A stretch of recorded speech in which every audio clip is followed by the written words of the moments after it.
Hello friends, कैसे हैं आप सब। दोस्तों, बीपीएससी मेंस एग्ज़ाम का जो पैटर्न बीपीएससी के जो चेयरमैन साहब हैं उन्होंने बताया है, उस हिसाब से ऐसा लग रहा है कि बीपीएससी में एक आमूल-चूल परिवर्तन कर दिया गया है। बीपीएससी में सब कुछ बदल गया है। तो हम लोग पूरे मेंस एग्ज़ाम के सिलेबस को बारीकी से समझेंगे, क्योंकि ये आपके एग्ज़ाम के लिए आपके लिए महत्वपूर्ण है, ताकि अगर आप इस सिलेबस को एग्ज़ाम पैटर्न को समझेंगे तभी आप अच्छे से एग्ज़ाम दे पाएंगे। क्योंकि आपको जब मालूम ही नहीं होगा कि प्रारूप कैसा होगा, कहाँ से प्रश्न पूछे जाएंगे, तो आपकी तैयारी भी सही दिशा में नहीं जा पाएगी। तो काफ़ी महत्वपूर्ण वीडियो होने वाला है। वीडियो को अंत तक देखें। अगर हमारे चैनल पर नए हैं तो इसे सब्सक्राइब कर लें और बेल आइकन का बटन जरूर दबाएं, ताकि आने वाली वीडियो का नोटिफिकेशन आपको सबसे पहले मिल सके। दोस्तों, जैसा कि आप लोग को मालूम है कि जब से अतुल प्रसाद साहब ने बीपीएससी के चेयरमैन बने हैं, तब से बीपीएससी में आमूल-चूल परिवर्तन देखने को मिल रहा है। काफ़ी चीज़ बदल गई हैं। बीपीएससी परीक्षा में जो प्रश्न पूछे जा रहे हैं उसके अंदाज भी बदल गए हैं। जैसा कि आप लोग पीटी परीक्षा देकर आए होंगे, उससे आपको पता चल ही गया होगा।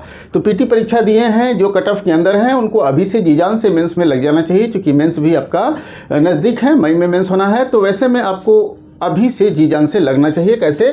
तो देखिए, सबसे पहला बात है कि अब जो है बीपीएससी में एक और बदलाव आ गया है कि अब कॉमन पीटी होगा। कॉमन पीटी होगा तो इसमें बहुत सारे समय भी बचेंगे बीपीएससी के पास, और एक ही नेचर के जो एग्ज़ाम्स होते हैं उसके जो स्टूडेंट अलग अलग फॉर्म भरते हैं उससे भी बच जाएंगे। तो कॉमन पीटी होगा।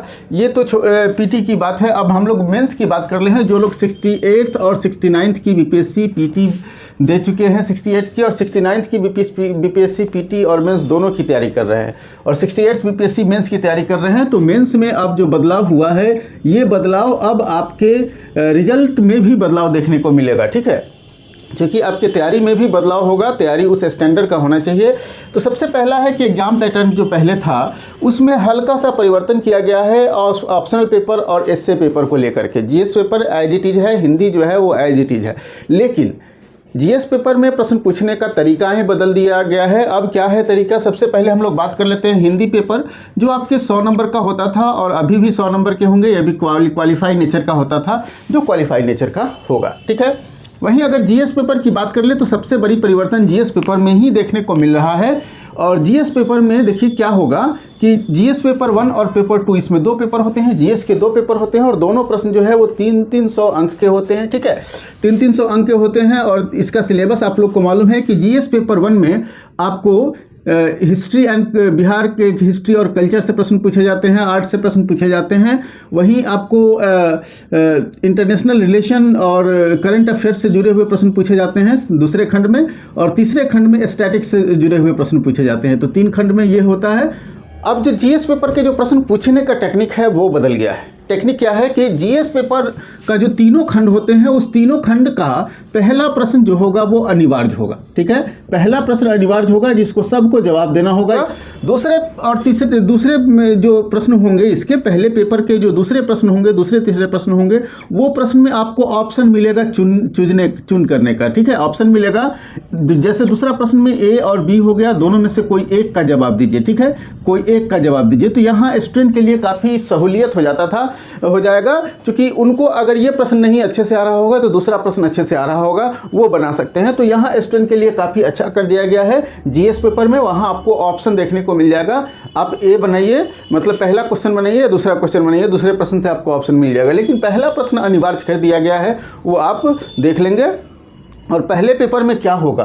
पहले पेपर जैसे आप देखेंगे कि हिस्ट्री में आर्ट एंड कल्चर से पहला प्रश्न आता है, तो वो अनिवार्य रहता है। तो आर्ट एंड कल्चर का आप देख लेंगे कि पूरा अच्छे से प्रश्न पढ़ लेंगे। दूसरे से आपको ऑप्शन मिल जाएगा, आराम से आप प्रत्येक खंड का पहला प्रश्न अनिवार्य होगा। ठीक है, जैसे 3 खंड है तो तीनों खंड का पहला प्रश्न अनिवार्य होगा, दूसरे प्रश्न के लिए आपको ऑप्शन मिल जाएगा। ठीक है, तो उसी तरह से आपको इसकी तैयारी करनी है। उसी पेपर में आप देखेंगे कि पॉलिटी से प्रश्न पूछे जाते हैं। वहीं बिहार के ज्योग्राफी, ठीक है, ज्योग्राफी और इकोनॉमिक्स से प्रश्न पूछे जाते हैं। वहीं आपको साइंस एंड टेक से प्रश्न पूछे जाते हैं। ठीक है, तो इसमें भी सेम नेचर का प्रश्न होगा। पहला प्रश्न, प्रत्येक खंड का पहला प्रश्न अनिवार्य होगा। दूसरे प्रश्न में आपको ऑप्शन मिल जाएगा। आप पहले ऑप्शन के अनुसार आप ए का जवाब दें या बी का जवाब दें। तो यहाँ प्रश्न पूछने का तरीका बदल गया है, मतलब क्वेश्चन को रीअरेंज करके पूछा जाएगा।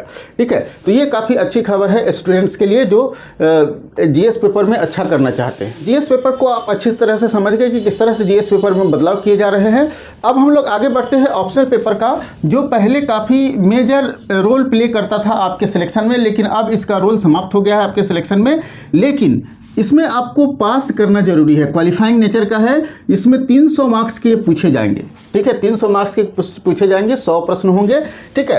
प्रत्येक प्रश्न होगा कितने मार्क्स का, 3 मार्क्स का। ये यूपीएससी स्तर के ऑब्जेक्टिव टाइप क्वेश्चन होंगे, ठीक है। इसमें कोई निगेटिव मार्किंग नहीं होगा, ठीक है, इसमें कोई निगेटिव मार्किंग नहीं होगा, लेकिन ये क्वालिफाइंग नेचर का होगा। इसमें 40% मार्क्स लाना अनिवार्य होगा, ठीक है। 40% मार्क्स नहीं लाएंगे तो आपके अदर पेपर्स को चेक नहीं किया जाएगा, मतलब आप इसमें फेल हो जाएंगे तो डेफिनेट रूप से फेल माने जाएंगे, लेकिन ये आपके मेरिट में कोई रोल प्ले अब नहीं करेगा। तो ये बड़ा बदलाव है। ऑप्शनल पेपर का चयन कैसे करना है, कौन सा ऑप्शनल पेपर बेहतर होगा, इसके लिए ऑलरेडी वीडियो अपलोड किया गया है। इस वीडियो को आप देखेंगे, आपको सब कुछ समझ में आ जाएगा कि हमें कौन सा ऑप्शनल पेपर रखना है ताकि हम आसानी से इसे क्वालिफाई कर पाए, ठीक है। अब सबसे बड़ा जो चीज़ ऐड किया गया है वो एसए पेपर ऐड किया गया है, और एसए पेपर महत्वपूर्ण रोल प्ले करेगा अब आपके रिजल्ट में, ठीक है। अब ऑप्शनल पेपर का रोल समाप्त हो गया है, लेकिन ऑप्शनल पेपर कंप्लीट रूप से समाप्त नहीं है। लेकिन अब जो ऑप्शनल पेपर का भार था, मतलब आपके सिलेक्शन में, वो कौन ले लेगा, वो निबंध ले लेगा अब, ठीक है। निबंध का पेपर ले लेगा, एसए का पेपर ले लेगा, क्योंकि देखिए निबंध अब सभी के लिए कॉमन हो जाएगा। ऑप्शनल पेपर में स्पेशलाइजेशन होता था स्टूडेंट का, इसलिए ऑप्शनल पेपर में खासकर साइंस बैकग्राउंड से जुड़े हुए स्टूडेंट जो थे वो अच्छे मार्क्स ले आ पाते थे, जिसके कारण वो हमेशा टॉप लिस्ट में रहते थे। तो इसी को दूर करने के लिए अब निबंध पेपर लाया गया है। निबंध पेपर में जो प्रश्न पूछे जाएंगे वो 300 मार्क्स के प्रश्न पूछे जाएंगे, और प्रत्येक 300 मार्क्स के जो प्रश्न पूछे जाएंगे ये 3 खंड में होगा, खंड ए, खंड बी और खंड सी, या फिर आप ये कह सकते हैं सेक्शन 1, सेक्शन 2, सेक्शन 3। ये 3 खंड में होंगे, और तीनों खंड जो होगा वो 100-100 मार्क्स का होगा, एक 100 मार्क्स का होगा। प्रत्येक खंड में आपको 4 प्रश्न होंगे, ठीक है। प्रत्येक खंड में कितने प्रश्न होंगे, 4 प्रश्न होंगे, और इन 4 में से किसी एक का जवाब देना है, ठीक है। 4 में से किसी एक का जवाब देना है, मतलब कुल आपको 3 एस्से लिखना पड़ेगा, ठीक है। 3 निबंध लिखना पड़ेगा। ये निबंध 3 लिखना पड़ेगा, और पहले खंड में जो प्रश्न पूछे जाएंगे वो भारत से जुड़ा हुआ प्रश्न रहेगा, भारत के लोकतंत्र से जुड़ा हुआ, भारत के मुहावरे से जुड़ा हुआ, यहाँ के जो कथन होते हैं, लोकोक्तियाँ होती है, उससे जुड़ा हुआ, राष्ट्रीय सरोकार के जो मतलब प्रश्न होंगे उससे जुड़ा हुआ, फिर सामाजिक सरोकार के प्रश्न से जुड़ा हुआ। तो काफ़ी ज्वलंत मुद्दाएं होंगी।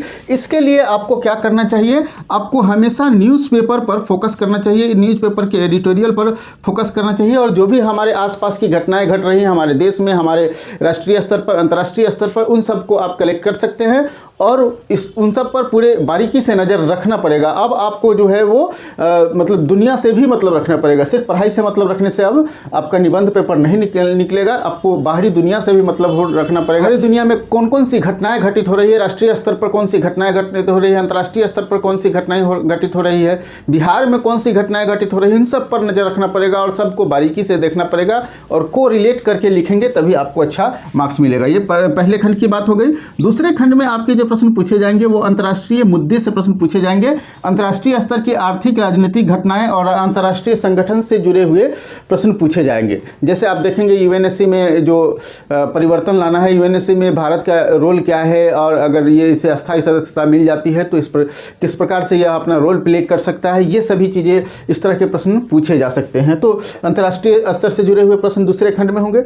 तीसरे खंड जो होगा वो कंप्लीटली बिहार बेस्ड होगा, बिहार से जुड़ा हुआ जो ज्वलंत मुद्दा होगा उससे प्रश्न पूछा जाएगा, बिहार से जुड़ा हुआ लोकोक्तियाँ होगा, बिहार से जुड़ा हुआ जो मुहावरा होगा उसी से प्रश्न पूछे जाएगा। तीसरे खंड में बिहार में जो आपदाएं आती हैं, कला संस्कृति जो बिहार की है उससे जुड़ा हुआ प्रश्न पूछा जाएगा। आपदा जैसे बाढ़ हो गया, ठीक है, आपदा जैसे भूकंप हो गया, ये इस तरह से भी प्रश्न पूछे जा सकते हैं। जैसे आपके IQ को जानने के लिए प्रश्न पूछे जा सकते हैं कि अगर आपको मुख्यमंत्री बना दिया जाए तो आप बिहार के विकास में क्या योगदान देंगे, इस तरह से भी प्रश्न पूछे जा सकते हैं।